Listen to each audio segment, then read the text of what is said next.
Genesis chapter 15. Afterwards, the word of Yahweh came to Abram in a vision and said, Abram, don't yield to fear, for I'm your faithful shield and your abundant reward.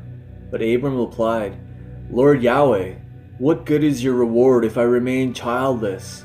I'm about to die without a son, and my servant Eliezer of Damascus will inherit all my wealth. A servant in my household will end up with everything because you have not given me any children. Immediately, the word of Yahweh came to him. No, Eliezer will not be your heir. I will give you a son from your own body to be your heir. Then Yahweh brought him outside his tent and said, Gaze into the sky. Go ahead and try to count the stars. He continued, Your seed will be as numerous as the stars. And Abram trusted every word Yahweh had spoken, and because of his faith, Yahweh credited to him as righteousness.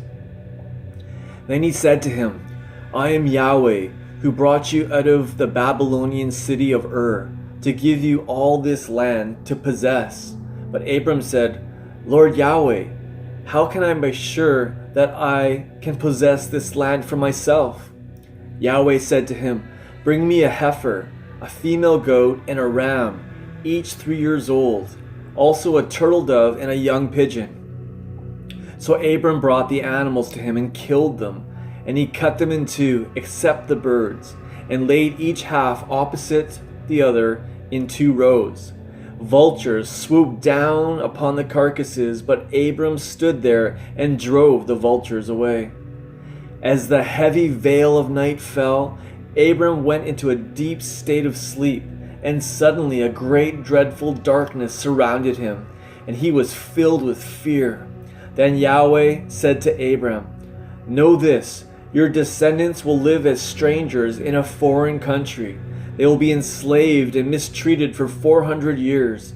Afterward, I will punish the nation for enslaving them, and your descendants will come out of slavery with untold wealth.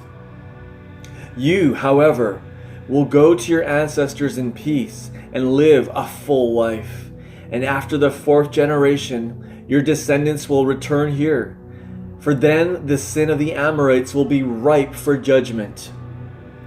When the sun had set, and it was very dark, there suddenly appeared a smoking firepot and a blazing torch that passed between the split carcasses. On that day, Yahweh entered into covenant with Abram. I have given this land to your descendants, from the Egyptian border to the great river Euphrates, the entire land of Kenites, the Kenizzites, the Cadmonites, the Hittites, the Perizzites, the Raphites, the Amorites, the Canaanites, the Girgashites, and the Jebusites.